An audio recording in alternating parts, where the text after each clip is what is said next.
other than Mr. GD Tan. All right. Welcome, Mr. GD on Abstract Essay. And can you please introduce more about yourself that I missed?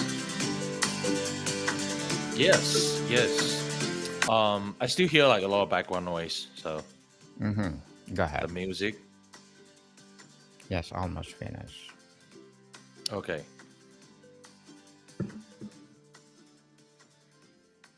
Okay, go ahead, Mr. Yeah. GD. Can you please introduce more about yourself? All right. Yeah. So my name is GT Tan, and I'm from Elevate Recovery. I'm one of the reboot strategists, and my job is to help men, um, quit porn and masturbation, right? And I also help men, with their sexual wellness and mental health as well. So.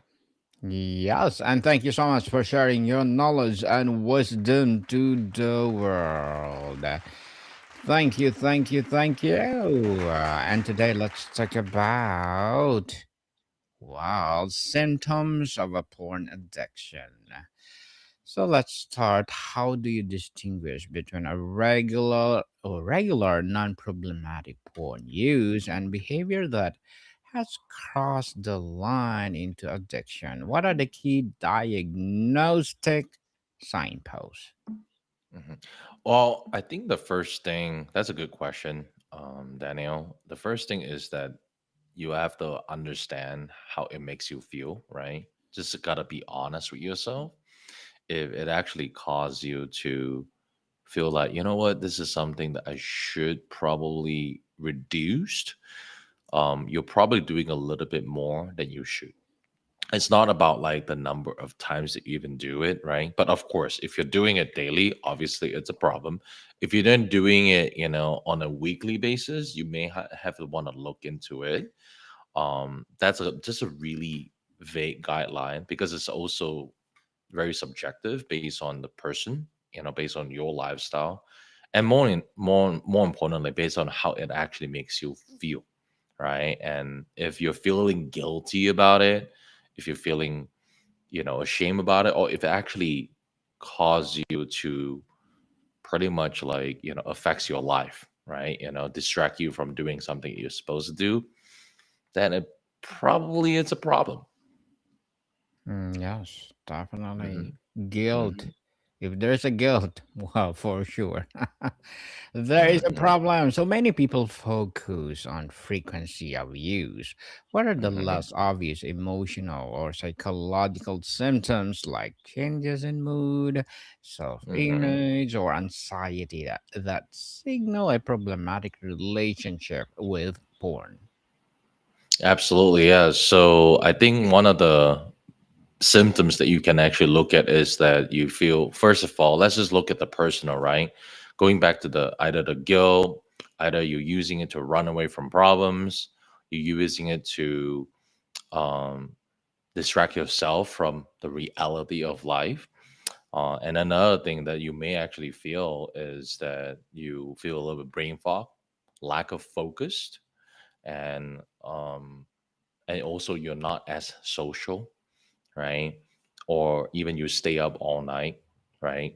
Try to look for like the right scene, before you actually ejaculate, right? And also, uh, it probably also make you less present, with your wife, with your relationship, right? Or even at work, you're not really maximizing your full potential, either, you know, if you're actually just a working professional or if you own a business yourself, right? So. Interesting indeed, Mr. Chidi. From a neuroscience perspective, how do the symptoms of compulsive porn use mirror those other behavioral addictions, particularly in terms of craving, tolerance, and withdrawal? Okay. Well, in terms of like cravings, withdrawals, um, I would say the biggest thing is that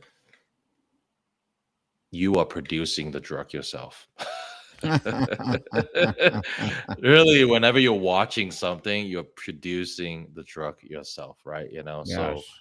yeah, and I think that's the biggest thing. And it's so available. It's literally just on your phone right here, right? Mhm. 24/7 available. And you can easily just like, scroll and watch it, and some of you may actually even like have these like blockers and things like that. You try to control yourself, but you're not able to really. You can easily just override it and watch it. Yes. Wow. Hmm. That's Yeah, life 24/7 with this yeah. technology that we had. Wow. And just to answer your question a little bit deeper, right? In the Yes. neurological way, right, biochemical way, it also so every single time that you watch porn, you're literally like sending a signal to your mind, "Hey, I'm about to have sex." Right? Yeah, I'm about to Yes. procreate, right? And Hmm. sex is one of the biggest, most, I would say, like the most powerful, right, emotion, right, that we have is the procreation, is the desire to procreate, right, as a man, especially, right, and because of that, right, you are literally telling your mind that you're doing that while you're not really doing that, which means that you're tricking your mind every single time. And every single time you do that, you're increasing not just the dopamine level. A lot of people keep thinking just about the dopamine, but is the dopamine, the adrenaline, the epinephrine, and all of the emotions that you have, right? But there's one thing that you lack. It's the oxytocin, right? Mm. And that's why, like, with all some of the clients we work with, we even actually can look at their blood work, and we Yes. know if they've actually been coping with masturbation or porn a little bit more than they actually should. And we'll look at, of course, not just like the labs, but also how it makes them feel, right? They usually feel a little bit empty. Why? Because there's an imbalance of hormonal imbalance. Hormonal imbalance. So, Mr. GD, what will Mhm. be your advice for those people out there? How many times they will masturbate? Because Um, they are advertising that the more you ejaculate, you are yeah, not prone to what kind of cancer. yeah, don't, well, have sex, don't masturbate. Or the only time that like any guys, um I get asked these questions all the time. Hey, so I have a porn addiction, I've quit porn, I don't really watch porn anymore, and but I'm single, should I still masturbate? Well, if you don't have healthy, um I think the question should be this, okay? I mean, you have to ask yourself, does masturbation lead you back into your porn addiction? If it does, then you're not someone you should masturbate. You should have stronger, boundaries with that. If masturbation does not lead you, you actually have full control. It doesn't lead you back into your addictive habits. Then yeah, that's nothing wrong with masturbation. Or actually, as a matter of fact, we're not even anti porn per se. We're just anti the addiction part of it, Mhm. when it affects your life, when it actually affects your presence and your full potential as a human being and as a man. So, Yes, interesting. does that make Make, sense, Daniel? makes sense. Makes sense, Mr. Diddy. How does addictive porn use typically start to negatively impact an individual's daily life, such as their productivity, focus at work or school, or neglect of personal responsibilities? Like what specifically though? Like, well, when you're having this porn addiction, what makes Hmm. their life more miserable because of this addiction? I mean, yeah, it just makes it more miserable because, because you're not present, right? You keep running away from problems and you tend to actually go for the short term fixes than the long term fixes. because every single time you watch porn, you are training your mind to go for instant gratification. And the fact that like it's not just porn, it's also just phone addiction, like social media addiction. We keep consuming content. We become more of a consumer than a creator. Then we stop create in our personal and our professional life. When you stop create, that should be the sign of you may actually want to be very honest with yourself of your addiction problems. Yes. Hmm. Secrecy and shame are often huge components, Mr. GD. How does the need to hide one's behavior or the intense shame that follow use act as a both a symptom and a fuel for the addiction cycle? Wait, can you rephrase the question a little bit? Yes, we usually do secret for what we are doing, most especially sexting, masturbation, and anything. So, how does this need, this hides behavior, that shame that follow use? That's about symptoms that fuel this addiction cycle. The more you Yeah, hide, the more you like do it again and again because nobody knows. yeah, absolutely. Because there's no accountability at all, right? Yes. And then because like, and only that, you can also keep downplaying yourself, right? That, oh, yeah, it's not a big deal. Oh, okay, I'm just doing it once in a while. That's fine, right? But at the end of the day, if you don't have another human being aware of your addictive habits, you have to admit to yourself, okay, you know what? Is this really affecting my life? If it really is, just ask yourself, what is the cost of you actually living this way, keep living this way, right? And then that's why, like, I think, and but more importantly, it's also it's a taboo topic. That's why I'm out on this podcast, right? Because my mission is to keep increasing the awareness, right, of this being a problem and normalizing conversations to talk about this as a problem. Because a lot of men, we like, oh, you know what, we can talk about porn all day long, but in a joking way, in a more Yes. way that like, oh yeah, hey, that one looks good, this one looks good, all that stuff, right? But no one ever actually talks about porn addiction as a problem, right? Why? Because it hits our egos so hard. That's why it's so, most men, they're struggling with porn addiction. They don't talk about this with anyone else. This is like the secret they would actually just, they want to just what you would call that, take it to the grave. Right, Yes. so because of what, because of fear of being found out, fear of losing something that they have, right, or fear of being disrespected, essentially losing something that they have, right? It could be a loss of marriage if, let's say, the wife found out. It could be a loss of job if, let's say, they did something inappropriate, that involves, in a professional setting. It could also be losing their lives, because lives as in like livelihood, because we have like men who actually reach out to us. They've been struggling with porn addiction. Porn addiction was the cause of them like being prosecuted, right? Yes. Because they get into something, illegal, right? We're not gonna, go too far on that, but not everyone who's addicted to porn are engaged in that. I think that's also the fear of being judged. I think that's the biggest thing that's holding a lot of men to admit that they have porn addiction. I used to be one of those men, to be honest. 10 years ago, when I was still way addicted to porn, that this is something that I was so ashamed to talk about. It's just, man, I don't want to admit that I have this problem. Yes.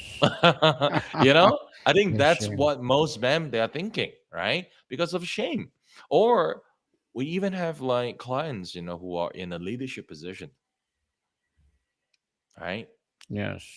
Especially spiritual leaders, right? Religious leaders, pastors, right? Bishop, clergymen, right? Priests, father, brother, whatever, right? Um, imam, right? Monks, they struggle with it too. Why? Because they have bonuses as well. And they are humans too, right? And our brain, our human brain.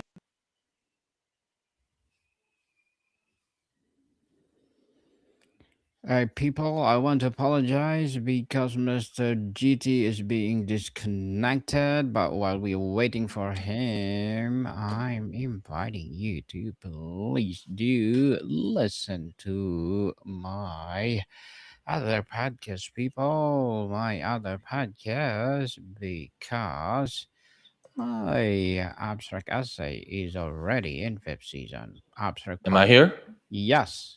Yes, you're here now. So, Okay. I think my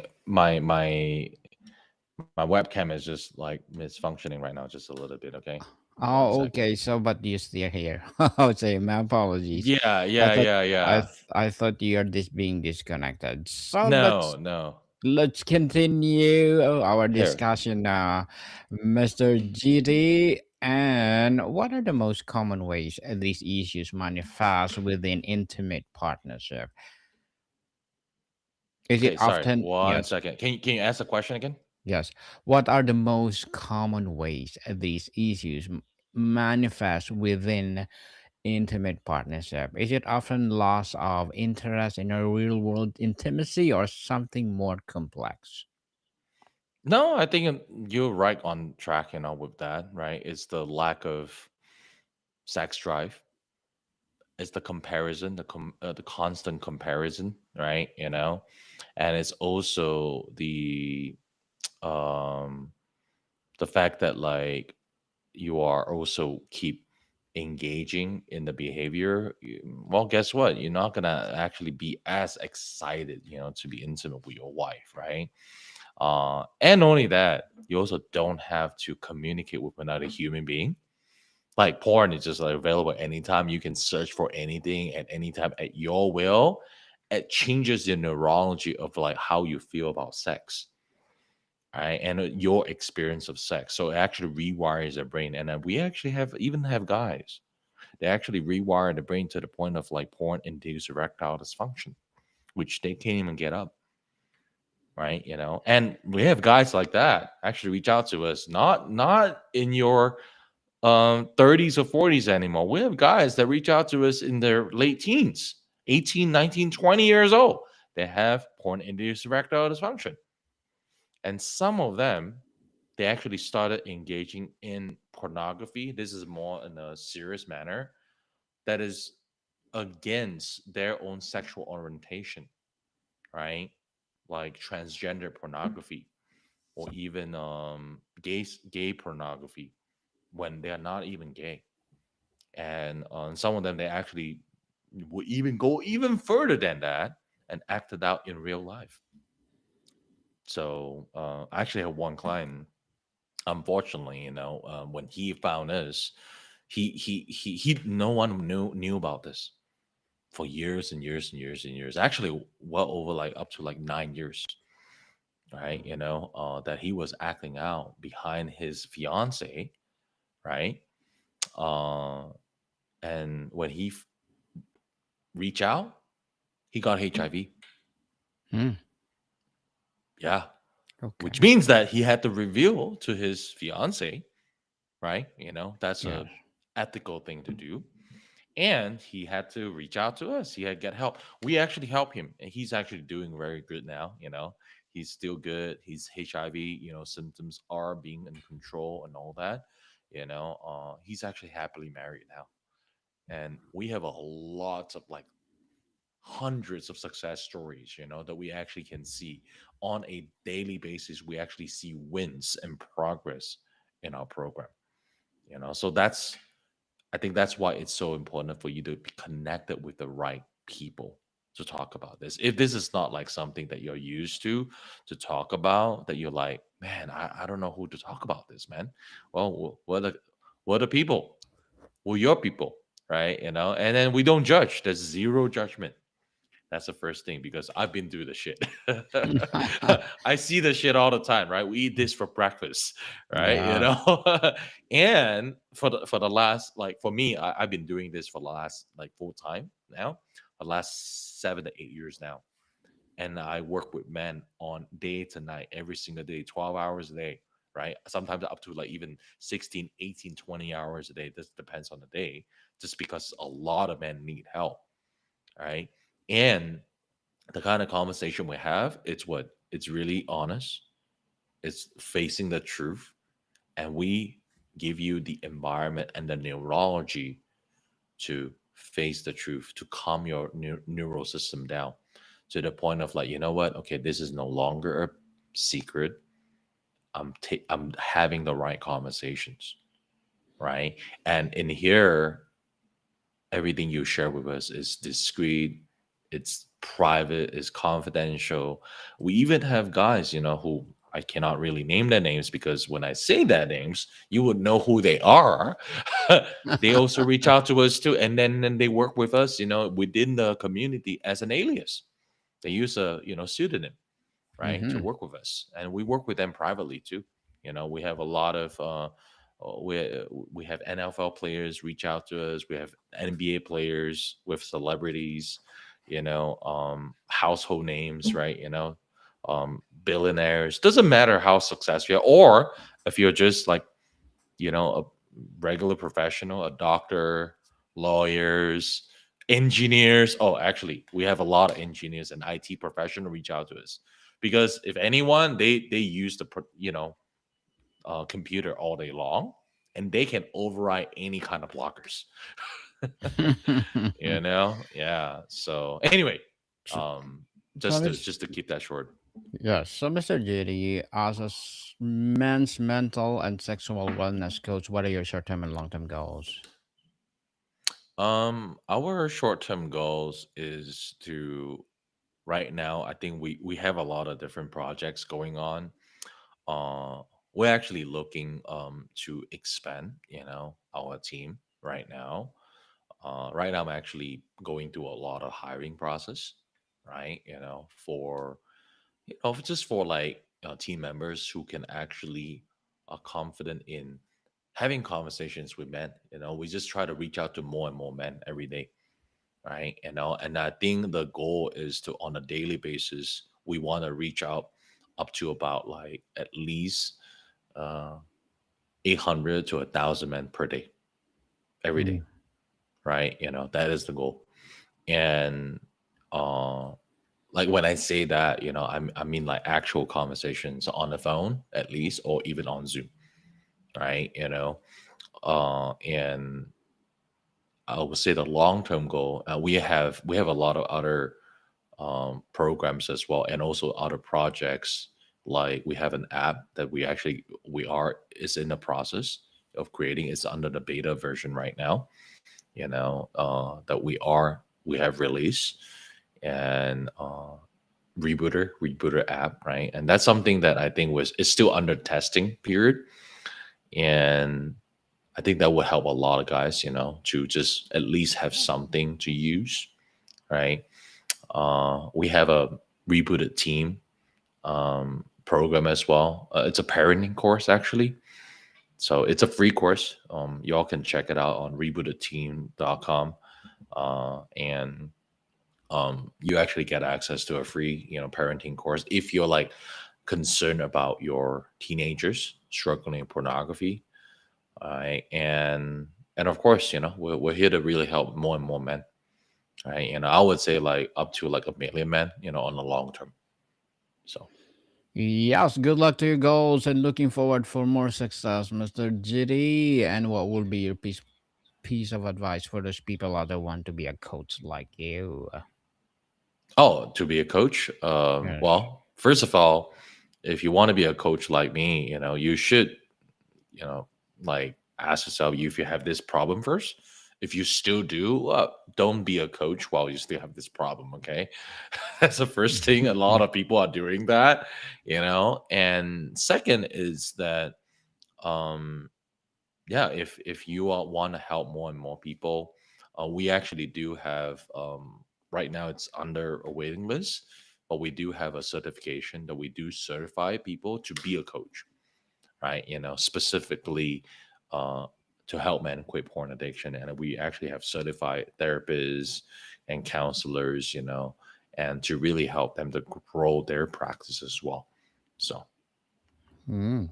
Well, mhm. thank you for that advice, Mr. Judy. And can you please recommend a book or books that influence your journey? Recommend what? A book or books that influence your journey? Oh, a book that influenced my journey the most. Yes, please. Mm, Any kind of book. I would say The Power of Now. Oh, So, yes. The Power of Now. So that's one of my favorite book. And The Alchemist by Paulo Coelho. That's a really good Yes. book too. Hmm. Definitely. They highly recommended people. So if someone recognizes several of these symptoms in themselves, what is the compassionate and practical first steps they can take forward understanding and addressing their behavior? First of all, you need to be conversing about this with someone you trust, right? And someone who would understand, right? And someone who can be completely honest with, right? And that will be the first step, is to admit it to someone else, right? It doesn't even have to be us, but if, let's say, you don't have anyone else, well, you can always reach out to us, right? You can send, like, look at my Instagram. You can literally just DM me, send me a private message.